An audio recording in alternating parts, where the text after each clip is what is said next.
Bonjour.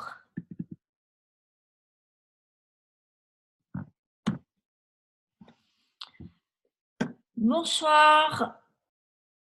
On va commencer. Il est 19h01. Bienvenue au Comment du Pourquoi. Et depuis Barcelone. Je suis ravie de vous retrouver ce soir après une petite interruption de 2 semaines pour des raisons techniques et de déplacement. Donc, je suis ravie de vous retrouver. Je vous demanderai de couper vos micros, s'il vous plaît, pour que je ne puisse pas être... voilà. Je vous remercie.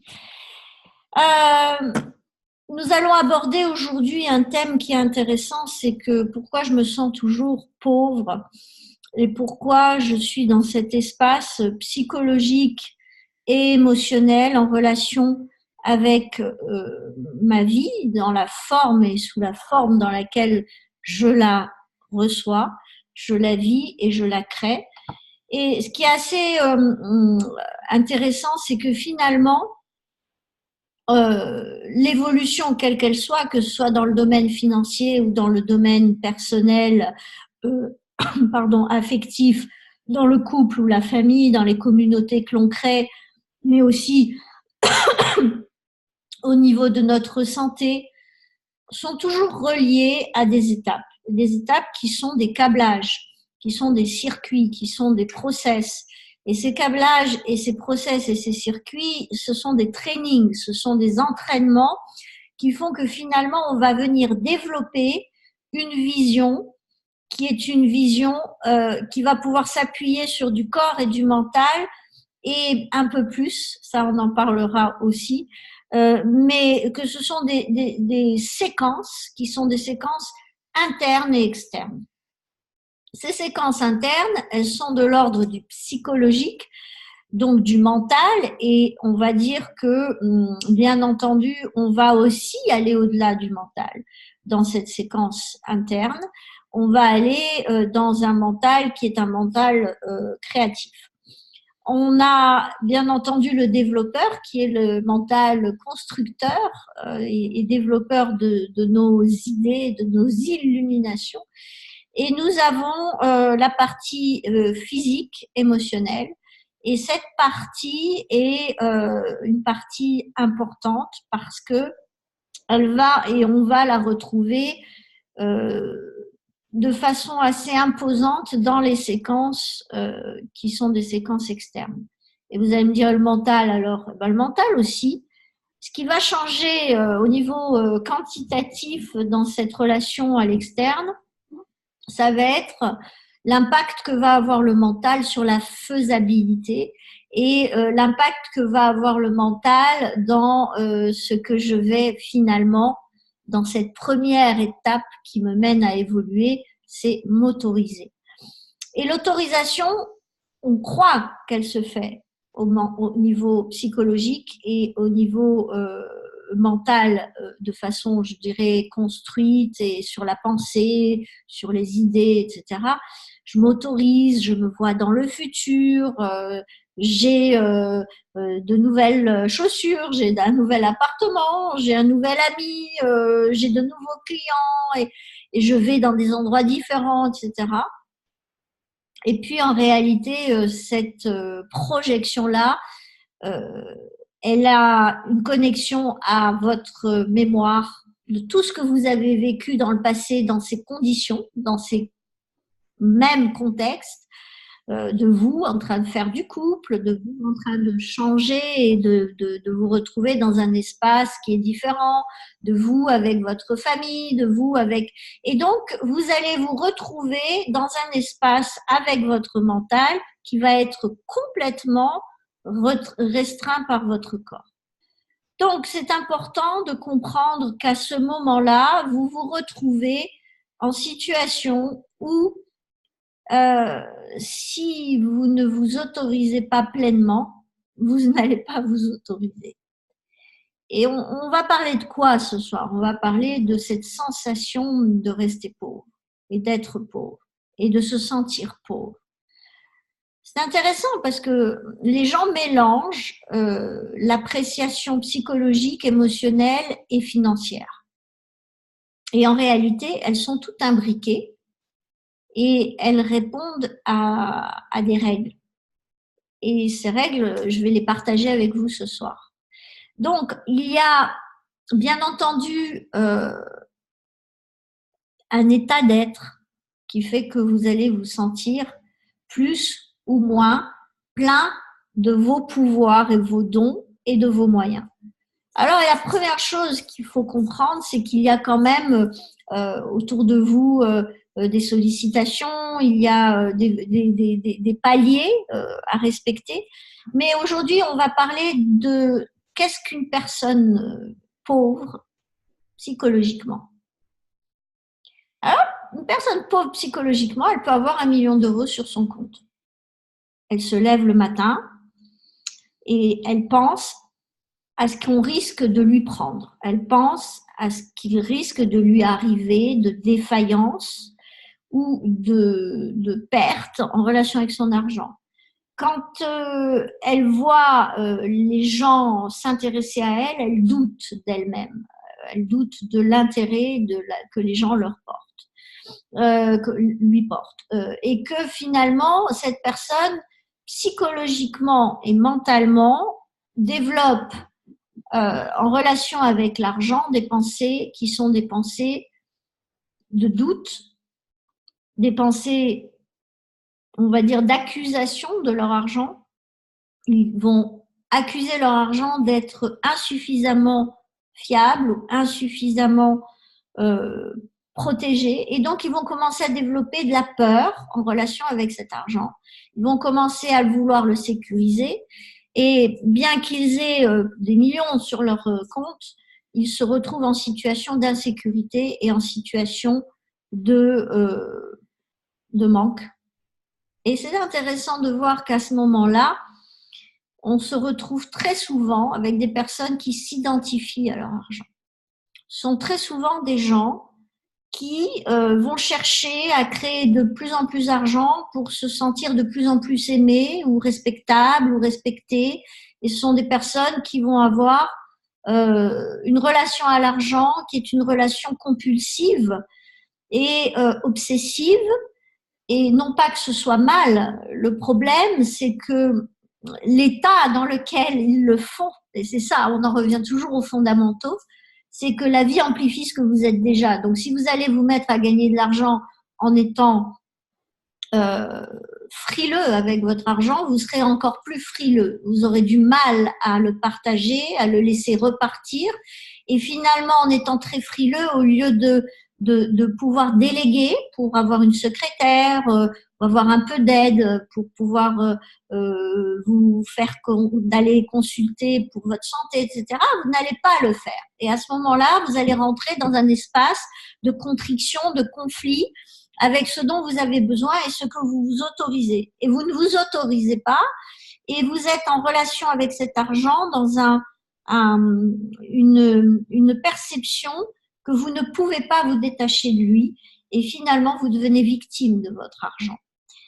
Donc, si on revient à ce personnage, cet homme ou cette femme qui a de l'argent sur son compte, mais voilà, qui a lancé sa carrière dans un état de frustration extrême, qui a persévéré et qui a monté ses paliers, on va dire, en étant de plus en plus frustré et de plus en plus insatisfait parce que inhabitué, n'ayant pas les circuits et n'ayant pas la vision et n'ayant pas le mindset lui permettant de dire avec mon argent, je vais pouvoir injecter pour créer plus de bien-être et que ma puissance augmente et que finalement je puisse attirer à moi des choses qui soient alignées avec mon niveau et ma puissance.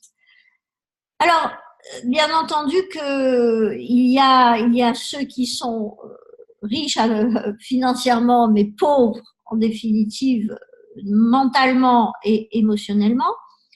Et puis, il y a ceux qui sont riches financièrement, pour rester dans ce cas de figure, et qui vont avoir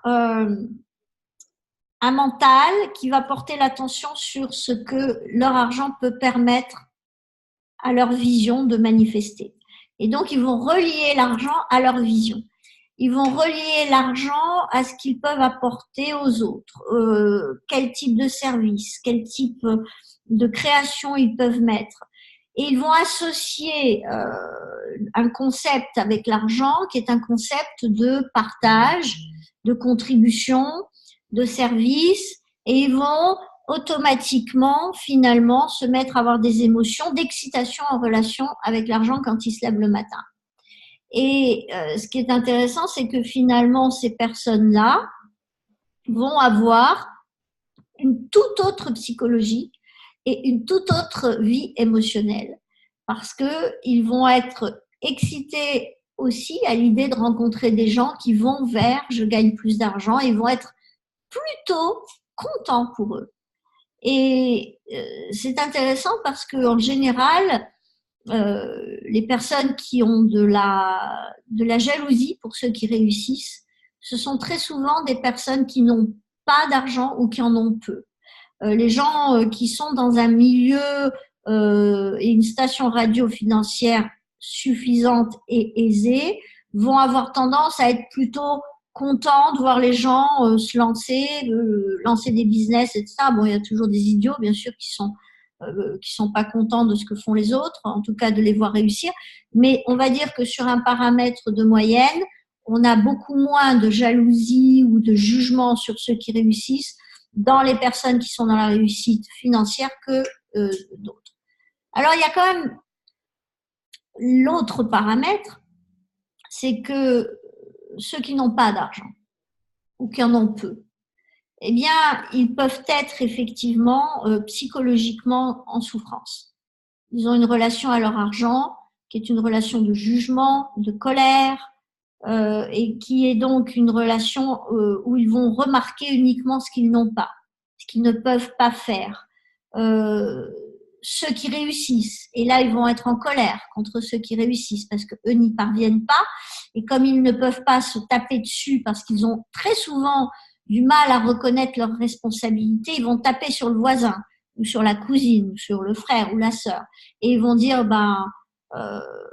finalement j'ai pas de chance, je suis une victime, et on va entrer dans des schémas. Alors bien sûr, c'est pas le seul schéma, vous pensez bien que c'est pas le but de cette conférence, mais on est dans une relation psychologique à l'argent qui est une relation négative, et négative dans le sens déficiente, incomplète et polarisée. Et émotionnellement, frustration, colère, jugement, et on vient dans un espace à ce niveau-là exprimer une difficulté à célébrer l'argent et une facilité à condamner l'argent. Alors, c'est intéressant parce que ces personnes-là peuvent avoir, par contre, peu d'argent et être absolument dans l'excitation d'aller faire avec ça quelque chose, dans l'excitation de voir le voisin se mettre à gagner de l'argent, dans l'excitation d'aller voir son argent grandir et sans attente, patience, dans la patience, mais avoir une psychologie de voir ce que nous avons, ce que j'ai, ce que les autres ont avec nous et avec moi sous cette forme-là, et donc de développer une vision très optimiste parce que sur la base des émotions, on a de la satisfaction, de l'excitation, de la fierté. On est absolument dans l'appréciation de tout ce que notre argent nous permet de vivre. Et on a une relation avec l'argent telle qu'on l'aurait avec un enfant. Alors, j'ai envie de vous dire que riche ou pauvre, en réalité, ça se passe pas sur le quantitatif ou sur la somme d'argent. Vous pouvez être riche psychologiquement et émotionnellement avec 1 000 € par mois si à ce niveau-là, vous avez dans vos catégories de vie du plaisir à avoir créé un joli couple, d'avoir des enfants qui sont pleins de créativité et que vous permettez avec eux de vivre des séquences magnifiques, et puis un travail où vous vous autorisez d'aller évoluer et d'être dans le plaisir de vivre là où vous voulez et comme vous voulez. Et puis, vous pouvez aussi émotionnellement vous ressentir très fier de votre argent et de l'apprécier, de l'aimer, de le chérir comme un enfant parce que c'est aussi un de vos enfants. Et quand je dis ça, je mets beaucoup de tendresse parce que j'ai pris l'habitude de mettre beaucoup de tendresse sur mon argent parce que c'est une part de moi. Il est le témoin et l'ambassadeur de mon niveau d'implication, mon niveau de considération de ce que je suis, de ce que je peux, mais aussi des autres. Il est le témoin de mon évolution, de ma persévérance. Il est le témoin de ce que finalement j'ai appris et de ce que j'apprends. Et il grandit au gré de mon évolution. Donc, même si j'ai 1 000 € sur mon compte, je peux développer cette relation à l'argent et créer un couple avec l'argent magnifique. Mais il y a un paramètre très important. C'est que nous avons 4 raisons de nous poser des questions avec l'argent. Pourquoi? Parce que c'est une catégorie de vie majeure qui vous insuffle aujourd'hui dans le monde sous la forme qu'il a un vecteur de fertilisation de la matière. Ça veut dire quoi? Ça veut dire que vous pouvez être super spirituel, avoir une très belle vision, injecter dans la matière en vous voyant dans vos catégories de vie, en train de être cette personne que vous avez prévisualisée, avec ses dons, avec ses produits, ses formations et son service et sa prestation offerte au monde, en ayant une personnalité optimiste et en ayant finalement un comportement sur la base de votre identité, que vous soyez nutritionniste, que vous soyez astrologue, que vous soyez coach, que vous soyez entrepreneur. Et vous allez sur cette base-là, effectivement, avoir un mindset et des émotions qui sont qualitativement et quantitativement différentes des autres parce que vous avez posé votre mental et votre corps de façon très claire sur ce que vous appréciez dans ce partage. Alors, ça, c'est les pensées avec vos émotions, mais derrière, vous avez un paramètre qui est très, très important. Ce sont vos croyances. Vos croyances en relation avec l'argent, c'est sûr que si vous êtes pauvre, quand je dis pauvre, on a bien compris qu'on s'en fout qu'il y ait 1 000 €, 10 000 € ou 100 000 € ou 1 million d'euros sur le compte, mais je suis pauvre. Ça veut dire que finalement, je me lève le matin, je vois ce qui risque d'arriver de mal à mon argent, je considère que c'est pas assez. Et si effectivement j'ai peu d'argent, je suis en colère contre moi de ne pas en avoir assez, contre mon argent de ne pas être suffisant et contre ceux qui sont plus riches que moi, je développe vis-à-vis d'eux un mécanisme de comparaison et un mécanisme de jalousie. Alors c'est une énergie, c'est une mécanique énergétique qui va finalement m'amener à me plonger dans une ignorance de ce que je suis. C'est-à-dire que je suis en train de nier ce que je suis vraiment. Et donc, je suis en train de me mentir. Je suis en train de croire à des mensonges. C'est que je peux pas me battre contre ça. C'est plus fort que moi. Ça veut dire que ce qui se passe à côté, c'est plus mieux. Et moi, je peux pas faire ça. Et si j'ai envie de le faire, je sens que je suis challengée. Et là, c'est très simple, il est en train de se passer un truc, c'est que je suis en train d'activer en moi l'absence d'autorisation. Mais le danger, c'est de ne pas aller chercher à s'autoriser ce que font les autres, mais ce que moi, je voudrais faire. Et pour ça, il ne faut pas se comparer aux autres. C'est ce que je disais il y a quelques jours à Bruxelles, enfin à Genval, en Belgique, c'est que la meilleure façon de se comparer, c'est de se comparer avec ses rêves. Donc finalement, quand je vais me retrouver en situation où je vais me comparer aux autres, je vais créer de l'anxiété parce que je vais commencer à me dévaloriser, je vais commencer à créer de la dévalorisation et considérer que les valeurs de l'autre sont meilleures que les miennes. Et je vais commencer finalement à me déconsidérer et je vais ignorer la part de génie que j'ai et la part de potentiel que j'ai et la part de conscience que je peux livrer aux autres. Alors, à ce moment-là, ben, forcément, il y a deux solutions. Soit j'ai un mindset qui est déformé par une épigénétique et que mon environnement est celui de gens qui ont insufflé à moi que l'argent, euh, ben, c'est souvent chez les autres, pas chez nous. Ça arrive, hein? Il y a des gens qui ont vu leurs parents dire oui, bien sûr, parce qu'ils avaient des voisins qui étaient des êtres optimistes et chanceux, de finalement, eux, ne pas avoir ces circuits-là et de voir l'argent arriver différemment, parfois très peu en plus, mais c'était suffisant pour activer, oui, bien entendu, ceux-là, ils en font pas une, mais ça tombe tout cuit. Et finalement, de rentrer dans une relation avec l'environnement qui est une relation de comparaison et de vindicte. Euh, c'est bien entendu très dangereux parce que ça vous rend ignorant et ça vous rend dévaloriser vous-même par rapport à vos potentiels.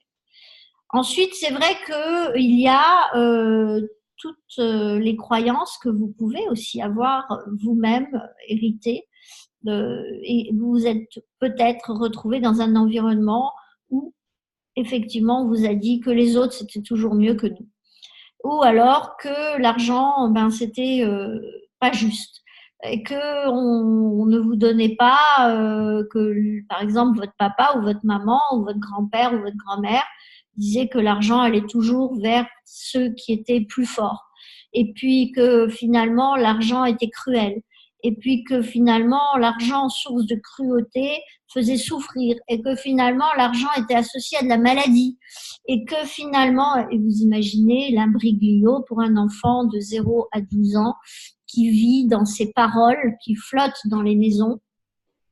Et c'est important de comprendre qu'on a tous nos responsabilités à prendre et que quand on éduque et quand on élève des enfants, on doit faire très attention à ce que l'on dit en relation à chaque catégorie de vie et chaque paramètre de vie. Parce que un enfant va se référer à l'expérience parentale et ça devient son environnement, son référentiel. Et bien entendu qu'il y a une dangerosité dans cette fréquentation-là au niveau de l'expérimentation que cela représente pour l'enfant et l'association à perte-gain des parents qui perdent de l'argent ou qui gagnent pas assez d'argent, donc qui sont en train de perdre leur potentiel en relation à de la souffrance. Et finalement, vous avez des enfants qui deviennent, suspicieux. Je cherche mes mots parce que je suis repassée à la langue espagnole. Donc, suspicieux en relation avec l'argent. Alors, bon, c'est important quand même d'être satisfait dans la vie. Et si vous n'êtes pas satisfait, si vous voyez uniquement que ce que vous ne pouvez pas faire, ce que vous ne pouvez pas acheter, ce que vous n'avez pas, vous allez à un moment donné avoir des enfants qui vont absorber argent égale frustration, argent égale souffrance, maman est triste, argent égale tristesse. Et finalement, vos enfants vont se priver d'un moteur pour aller créer de l'argent. Et à chaque fois qu'ils vont créer de l'argent, ils vont avoir tendance à scanner l'environnement, ils vont avoir tendance à s'attirer des situations qui vont relier l'argent à de la tristesse, à du drame, et à voir l'argent se brûler là-dedans.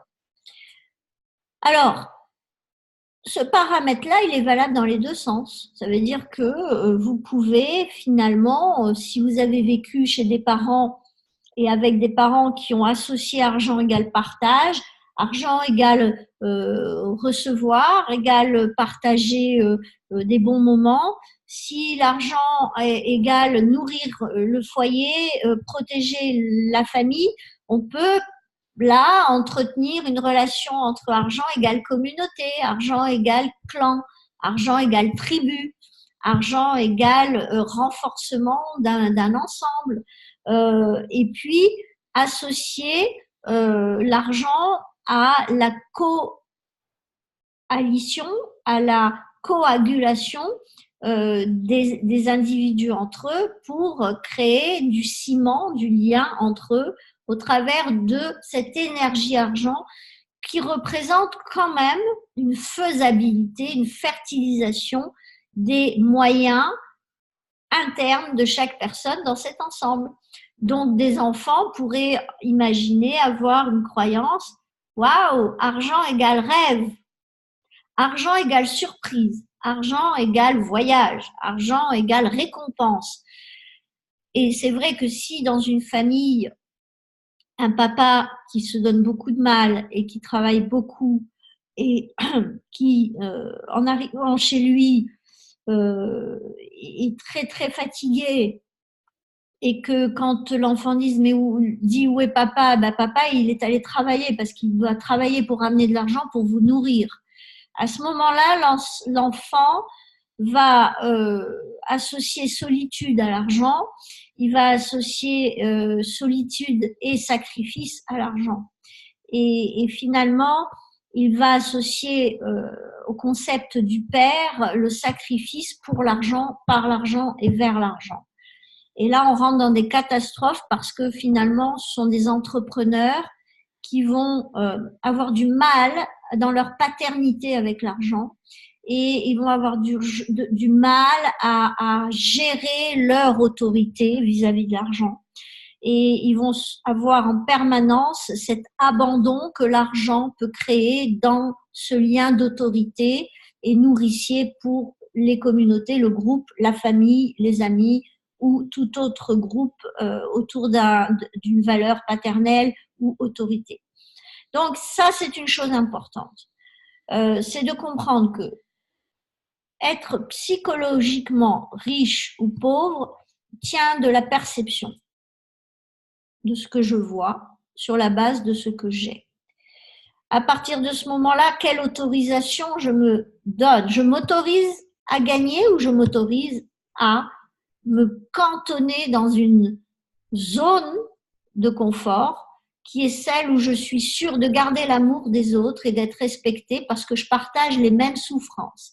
Et combien de gens je vois être là en train de dire oui, tu te rends compte, alors tu as vu les prix, oh là là, et puis alors on gagne plus assez, et puis on est exploité, et puis c'est vrai que c'est trop. On le dit tous, hein, même moi je le fais avec certaines choses qui sont des choses très ponctuelles, je le fais, je tombe dans le piège. Et finalement, on crée cette mentalité et cette absence d'autorisation. Et on devient pauvre. On peut avoir de l'argent et on est pauvre. Et on est tout de suite dans un mindset de pauvre. Et qu'est-ce qu'on s'attire? On s'attire des challenges pour mettre de la valeur sur ce que l'on a. À ce moment-là, bien sûr qu'émotionnellement, quelqu'un qui va être dans l'appréciation et l'excitation en relation avec l'argent, il va pas du tout avoir la même réalité que quelqu'un qui est en frustration et en colère. Quelqu'un qui reçoit une facture et qui est endetté, il n'a pas la même relation avec son argent que quelqu'un qui a de l'argent, même si c'est pas énormément d'argent, et qui peut payer sa facture. Ça, c'est clair. Mais si cette personne veut s'enrichir, il va falloir qu'elle fasse en sorte de se voir en train de pouvoir générer le cash flow nécessaire pour payer ses factures et se sentir à ce moment-là suffisamment riche pour que, à force qu'elle fréquente, à force de fréquenter cette personne en mode interne, mental, émotionnel et subconscient, en disant au subconscient, tu vois, regarde, si je deviens ça, je deviens un être riche, je me sens riche et je me sens riche ici et maintenant. Et à ce moment-là, le subconscient ne fait pas la différence. Et à partir de ce moment-là, qu'est-ce qui va se passer? Je vais commencer par la fréquentation de mes pensées et de mes émotions.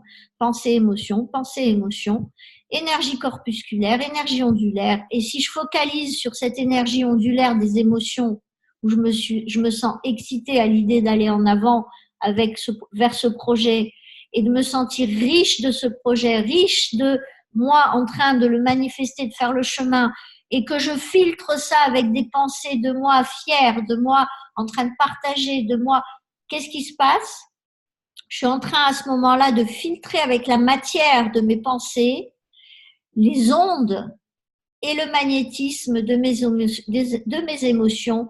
Et finalement, cette onde et ce magnétisme s'écroule sous forme de matière alignée à celle de mes pensées dans ma vie et ma matière de vie, couple, santé, famille, argent, etc. Donc, il faut bien comprendre ça parce que être un être optimiste en relation avec l'argent va impacter votre richesse. Vous allez être riche immédiatement. Et le concept de richesse matérielle et de richesse financière sera totalement relatif.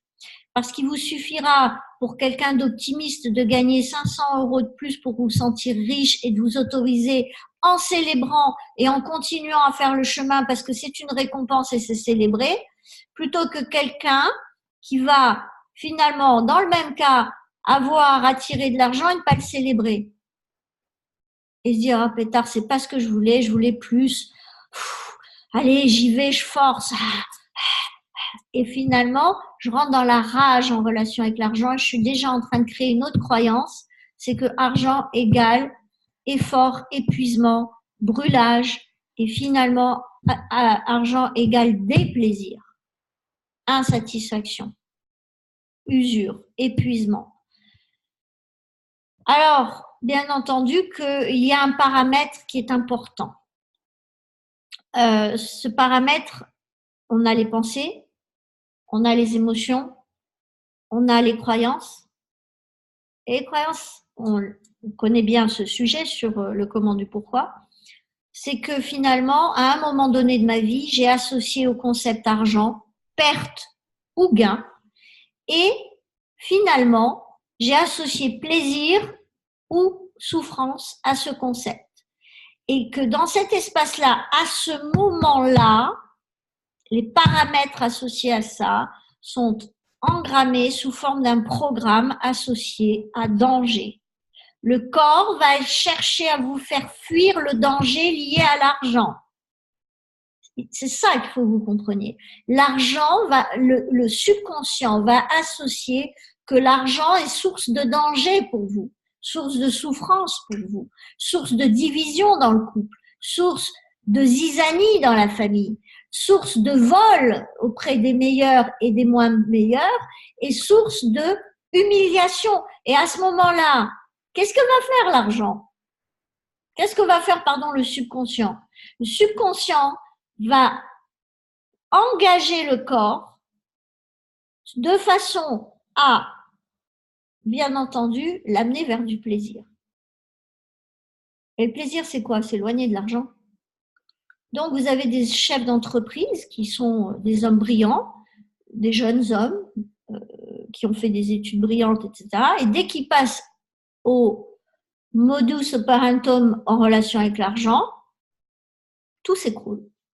Leur virilité s'écroule, leur rectitude s'écroule, leur alignement à leur vision s'écroule. Et là, pourquoi? Parce que finalement, cette vision fait partie soit de leur construction mentale, soit de leur télos et de leur âme qui les tire en avant, mais ils sont freinés par des croyances limitatives en relation avec l'argent. Et là, vous êtes bien dans le caca, hein. Parce que comment résoudre un problème neuro-émotionnel avec une participation de votre psychique, c'est-à-dire de votre psychologique pour faire plus simple, avec ça dans les pattes, en direction de vos rêves et de vos visions, vous allez avoir un problème. Il va falloir une solution. Et la solution, bien entendu, pour ceux qui sont au courant et qui connaissent le SANE, système d'alignement neuro-émotionnel, c'est d'aller en relation avec vos visions, voir si vous êtes en train de vous suradapter ou si au contraire, vous êtes à 10 sur 10 de potentiel. Et si ça fonctionne pas, c'est que, et là il faut vraiment le savoir, c'est que vous avez la réussite en relation avec les finances qui est purement du psycho-émotionnel, à 75%, et purement du mécanique et du mécanique externe à 25%. Donc, si vous êtes en train de prendre un bon banquier, de changer de compte, de créer des modules et des petites machines monétaires, etc., oui, c'est bien, Mais si à l'intérieur, pensée, émotion, en relation avec le passé et le présent, en projection vers le futur, vous êtes en suradaptation, vous êtes dans le caca, il va falloir trouver un moyen de résoudre cette problématique. Et à ce moment-là, avec le Seigne, qu'est-ce qu'on fait? On va chercher la source de l'interférence en relation avec le passé qui vient vous barrer la route en relation avec vos visions dans le futur. Parce que qu'est-ce qui va faire que vous allez vous sentir finalement riche ou pauvre? C'est ça.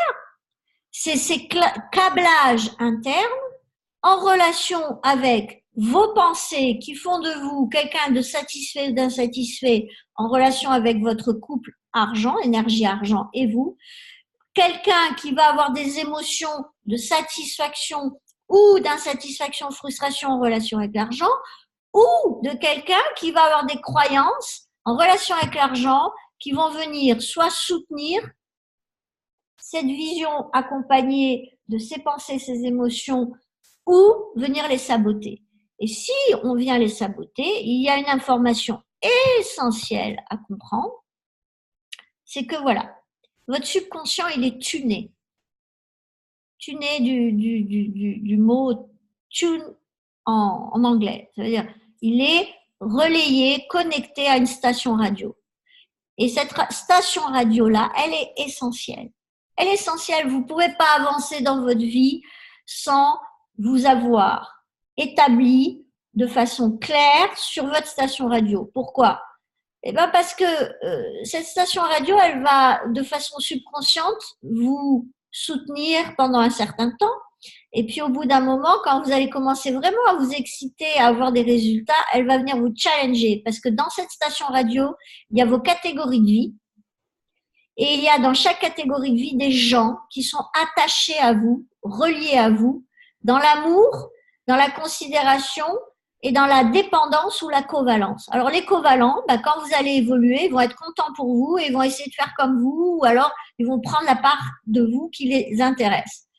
Ceux qui sont pas covalents, ils vont vous critiquer. Ils vont dire, ouais, bien sûr, t'as vu celle-là, maintenant qu'elle gagne un peu plus, c'est fini, on la voit plus à l'association, c'est terminé, là. Ben, en fait, à ce moment-là, il y a deux solutions. Soit vous vous sentez coupable et vous faites marche arrière et vous retournez à l'association. Soit effectivement, à ce moment-là, vous en avez rien à faire d'en avoir rien à faire qu'on vous critique et qu'on vous aime moins et vous continuez votre chemin et vous devenez un modèle pour les autres. Mais là, c'est là où il y a un grand sabotage. C'est là où les gens se sabotent le plus parce que c'est très compliqué de voir les voisins avec qui on critiquait l'argent avant, où on disait c'est vrai, c'est difficile, oh là là, Habiba, ou alors ma chérie, oh là là, ou alors oh oui, chère voisine, ou alors oui, madame. C'est très difficile tout d'un coup de pas supporter la dame, dire non mais c'est plus possible, là, là, et de se sentir excité par l'argent parce qu'à ce moment-là, on crée en nous une contradiction. On aime les gens, mais on aime aussi notre évolution. Qu'est-ce qu'on fait à ce moment-là? Eh bien, je vais vous dire, il y a 90% des gens qui font marche arrière et qui se sabotent pour pas perdre l'amour des autres. Parce que ils ont, à ce moment-là, un conflit interne et ils ont un manque de confiance de eux en relation avec les autres et de eux en s'appuyant sur l'argent et leur relation par l'identité qu'ils développent avec les autres et avec les communautés qu'ils ont déjà ou qu'ils n'ont pas.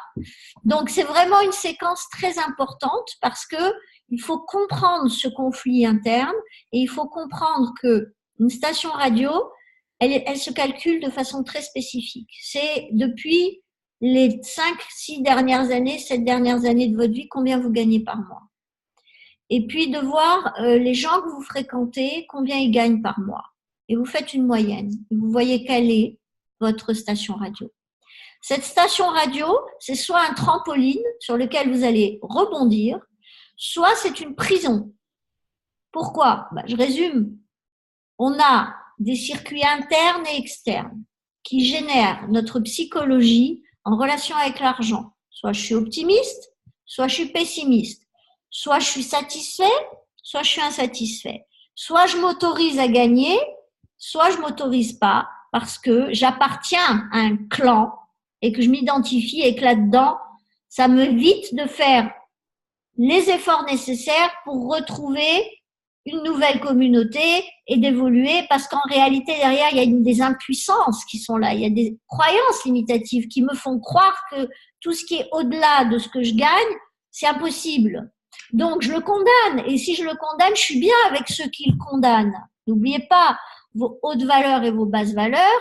Si vous êtes soutenu dans vos hautes valeurs qui sont importantes pour vous, vous allez être attiré par ces gens-là. Et si vous êtes challengé, on vient vous dire, mais non, espèce de tâche, t'as qu'à travailler sur tes valeurs et tu vas évoluer. À ce moment-là, on va sentir du rejet pour ces personnes. Sauf si on est excité en relation avec l'argent, si on a un pourquoi, si on a une vision pour soi et pour les autres. Parce qu'à ce moment-là, qu'est-ce qui se passe? À partir du moment où j'ai une vision qui m'excite, je vais avoir un pourquoi matériel et un pourquoi spirituel. Et dès que je vais avoir un pourquoi matériel et spirituel, j'ai les deux plus beaux moteurs pour aller engager mentalement et corporellement en direction d'une vision. Alors, bon, on a dit 75% interne, 25% externe. Après, est-ce que je suis excitée en relation avec mon argent? Oui, je suis un optimiste. Ok. Il y a deux choses. Vous allez avoir la personne qui est psychologiquement riche, qui voit le verre plein et qui a peu d'argent sur son compte. Ok.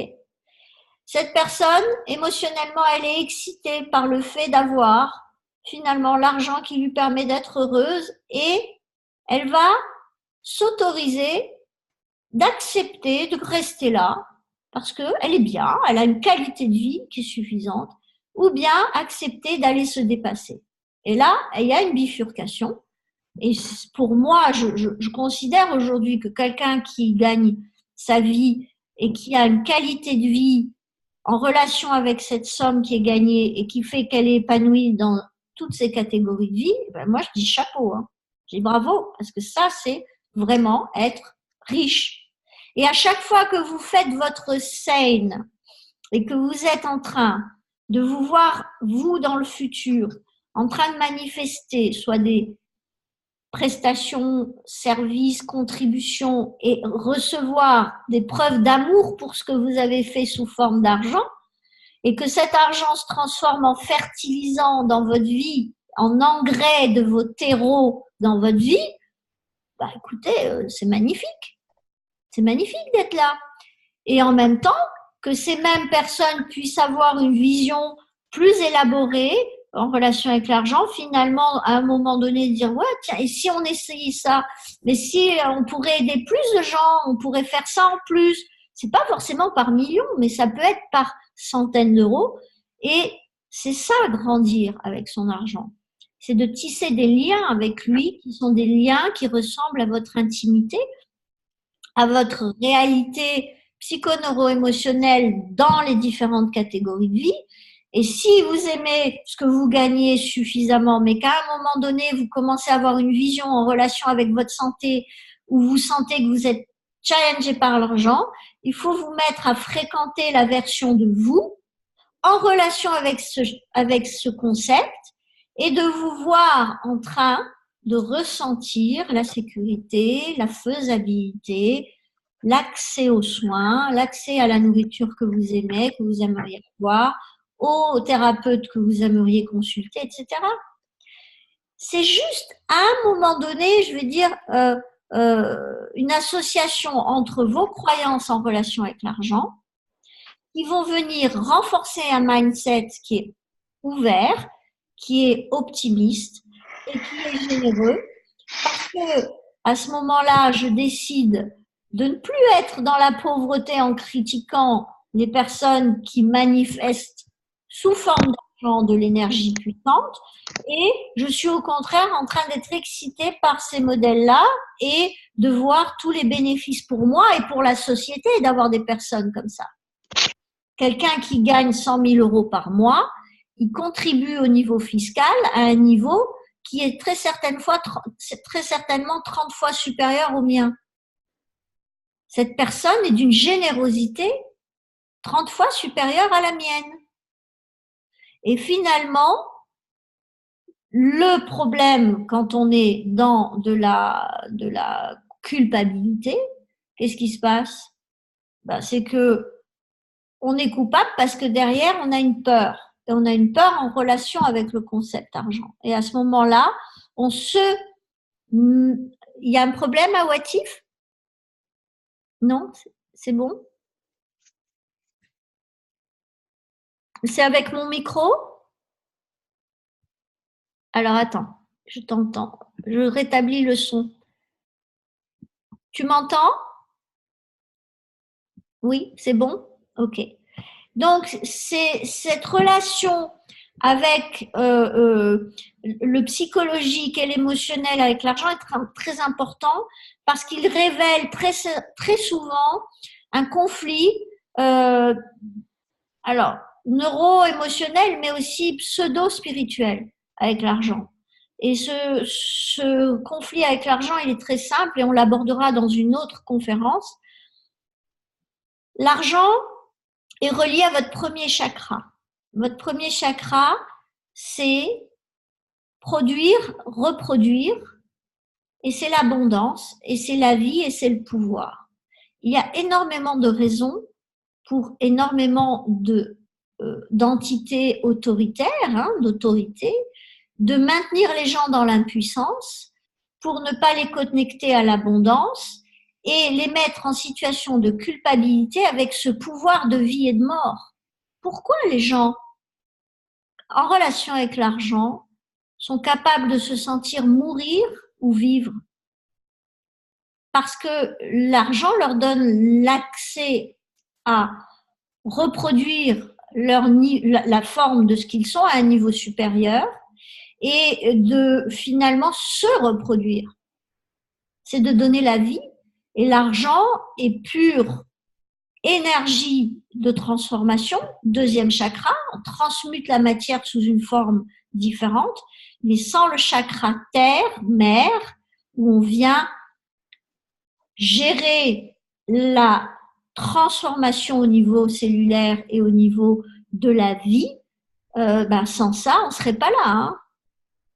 Donc, il y a un conflit interne avec ça, c'est que si je suis puissant, je me prends pour Dieu, je me prends pour le divin, et je n'ai pas le droit. Et les religions ont très vite, dans l'histoire de l'humanité, amené une culpabilité en relation avec le premier chakra, qui est en relation avec le sexe et l'argent. Et ceci a engrammé des générations, que ce soit au Moyen-Âge, que ce soit à la Renaissance, des générations de coupables d'être puissants et de générer de l'argent. Et dans l'argent, il y a aussi deux types d'intelligence, on l'abordera dans une prochaine conférence. L'intelligence associée au féminin, l'intelligence associée à l'énergie masculine en relation avec l'argent. Et ces deux intelligences-là, il faut apprendre à les respecter parce que ce sont deux rythmes différents, un rythme fort, un rythme lent, et il faut entrer en considération avec ça. Donc, être pauvre, c'est quoi? C'est ne pas s'autoriser, en relation avec la station radio à laquelle on est, de vérifier si je suis limitée par cette station radio ou si je m'y sens bien et épanouie. Et si ce n'est pas le cas et que dans cet espace, je critique ceux qui s'autorisent à évoluer, j'ai une mentalité de pauvre.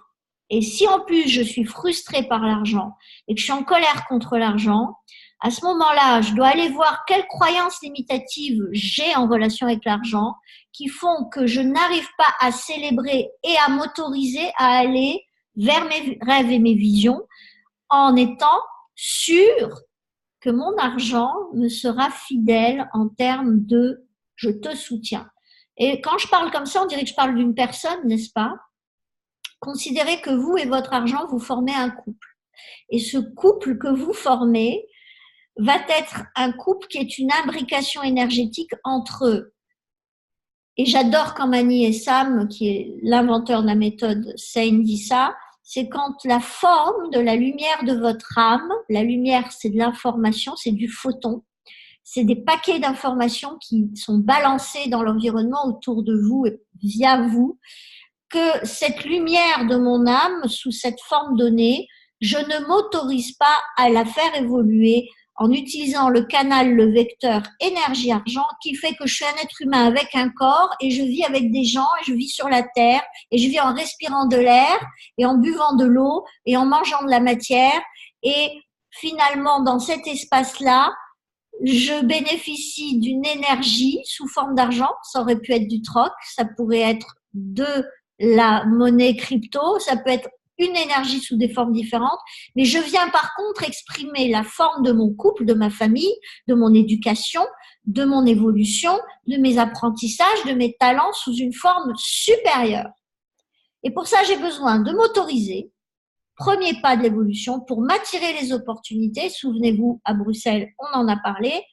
Et finalement, une fois que j'attire, de m'autoriser en étendant, j'assume et je prends mes responsabilités en donnant temps, énergie, pensée, argent à dire oui à ça ou non à ça. Et si je suis pas prêt, c'est pas parce que je dis non que je vais cracher dessus et que je vais le critiquer. En n'oubliant pas de m'identifier non pas à mon argent, mais au chemin que je veux manifester jusqu'à mes rêves.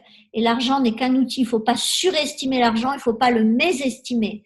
Et si vous aviez un être aimé avec vous, vous ne le surestimeriez pas parce que vous ne lui rendriez pas service et vous ne le mésestimeriez pas parce que vous seriez en train de lui insuffler vos valeurs. Et donc, vous êtes exactement dans une relation pure énergie. Et c'est pour ça que dans l'évolution que je vous propose avec le Sein, c'est quoi? C'est de devenir plus énergie que matière. Ça veut dire qu'à un moment donné, c'est performance sans effort. Ça veut dire que la relation que vous allez entretenir avec l'argent, ça va être une relation qui va être une relation d'accueil, de satisfaction, de partage, d'excitation et de respect de la personne que vous êtes et de savoir dire oui ou non aux situations qui vont se proposer à vous.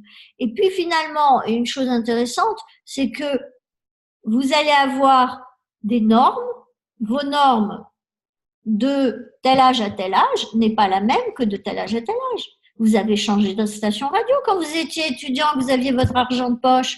C'est pas que parce que vous étiez à l'école et pas en business que vous avez changé de personne. C'est parce que vous avez fait des chemins de vie qui vous ont amené par votre relation à l'argent et à aller chercher l'argent et à le recevoir, qui vous ont fait changer de réalité et de forme, de formule, de temps donné à cette amitié, de action menée vers cette amitié depuis la nouvelle forme d'argent que j'ai créée et de finalement avoir un niveau de mindset complètement reformaté et de mettre une appréciation sur votre argent complètement différente, de le dépenser plus, pas dans les mêmes choses et pas pour les mêmes raisons et pas dans la même direction.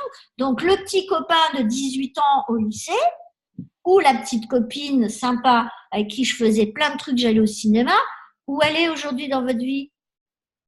Combien vous gagnez? Vous savez même pas combien elle gagne. Mais pourquoi? Parce que à un moment donné, vous pouvez vous retrouver en sortant de 2 écoles d'art. Moi, je me suis retrouvée dans 2 écoles, dans un deuxième job avec une jeune femme qui sortait, qui avait à peu près le même retour que moi par rapport à son diplôme, dans une école différente. Moi, je gagnais 24 000 francs à l'époque, en 1987. Elle gagnait 8 000. Pourquoi? On n'avait pas la même relation à l'argent. On n'avait pas la même relation à l'exigence qu'on a posée pour que cet argent soit digne de nous et nous être dignes de cet argent. Et elle n'avait pas éduqué son moi à se relationner à son argent avec le même niveau d'engagement, temps, énergie, pensée et argent, pour se payer des formations, pour aller dans les écoles qu'il fallait, etc. Et là, finalement, elle avait en héritage des croyances liées à l'argent et à ce qu'est l'apprentissage et la formation et la réussite d'une femme dans une société en relation avec sa famille. Donc, il faut atterrir. Pourquoi je me sens pauvre? parce que j'ai un pétard de mindset complètement formaté, des pensées pessimistes, avec des émotions qui sont négatives et dans la souffrance et dans le jugement et la division en relation avec moi et ma vie et l'argent, et que finalement j'ai des croyances limitatives qui doivent verrouiller des peurs à certains degrés et paliers de considération avec l'argent, et que finalement je me sens bloquée dans une station radio et que je suis en colère contre ça. En réalité, je suis autant en colère contre moi que l'argent. Mais c'est tellement plus facile de taper sur la matière argent qui est de l'énergie en réalité et qui émane de moi. Vous imaginez le nombre de gens qui se rendent malades tous les jours et qui défilent avec de bonnes raisons de le faire pour certains et de moins bonnes pour d'autres et de complètement décalés par rapport à certains. Donc, en réalité, le niveau de colère peut correspondre au niveau de difficulté à prendre ses responsabilités en relation avec une insatisfaction qui est liée à une perception qui fait que j'ai une personnalité, une identité et un comportement qui fausse la donne. Donc, le premier job qu'on fait en coaching, c'est quoi? C'est quoi mon passé en relation avec l'argent? Bah oui, parce que là, il y a des croyances et c'est une histoire de couple, moi et l'argent. C'est quoi la relation de mes parents, mes grands-parents, de la lignée en relation avec l'argent, avec la terre, quand on est dans certains détails de l'argent, ou dans le faire dans le sens F-A-I-R-E. Et donc, vraiment, comprenez que la pauvreté n'a rien à voir avec l'argent. Ce sont des câblages internes avec des personnalités, avec une chromatique importante dans le négatif, mais qui vont dans une identité de perdant ou de victime ou d'insatisfait permanent, qui vont finalement manifester un comportement destructeur avec des conflits internes verrouillés par des croyances limitatives qui font que, regardez, rien que d'en parler, moi, ça m'épuise. C'est épuisant. Vivre comme ça, c'est épuisant. Et on a tous des verrous en relation avec l'argent. Je peux vous garantir, même moi, j'en ai eu et j'en ai encore traité l'année dernière. Parce qu'on ne se rend pas compte. Il y a un papa qui s'en va, on n'a plus les mêmes croyances en relation avec l'argent qui sont activées. Il faut les dépasser, il faut nettoyer, il faut remettre les choses dans l'axe. Et bien entendu que le moment venu, on fait tous notre petite crise d'adolescence. On veut rien savoir, bah, je ferai ça plus tard. Bah. Puis finalement, 10 ans plus tard, paf, on se le prend dans la figure. Ce qu'on n'a pas voulu gérer il y a 10 ans, bah, il faut se le gérer dans l'urgence. Et l'argent réclame ses droits. Tu me veux, tu me désires, montre patte blanche et montre-moi que. Alors bien entendu que c'est pas une pantomime qui parle, hein, mais ce que je veux dire, c'est qu'on est dans une relation énergétique où si je suis dans la colère, je vais m'attirer quoi? Je vais m'attirer de l'insatisfaction pour que finalement je dise ça suffit, je mérite mieux que ça, quoi je veux. Et que là, j'engage l'autorisation de me sentir riche avec mes 1000 euros, 3000 euros, 100 000 euros, 10 000 euros, quoi qu'il arrive, en arrêtant soit de me plaindre de ne pas avoir assez, soit d'avoir trop et que les autres me veulent me taper mon fric. Voilà. Dans les deux cas. Et la richesse n'a rien à voir avec les possessions, c'est à voir avec votre niveau d'évolution et de réussite. Et on a vu que la réussite, c'est quoi? Mes croyances qui créent mon potentiel électromagnétique d'attraction, qui créent mon niveau de décision et d'action, en relation avec mes visions, avec un niveau de adhésion et donc un niveau de confiance maximal, parce que quand j'ai les résultats, je suis dans la satisfaction et je viens ajouter une pierre à l'édifice. Je viens de réussir une fois de plus. Yahoo, merci mon argent, gratitude. À chaque fois que je reçois de l'argent, à chaque fois que je vois une somme d'argent arriver sur mon compte, vous me croyez si vous voulez, je m'en fous, moi je suis authentique.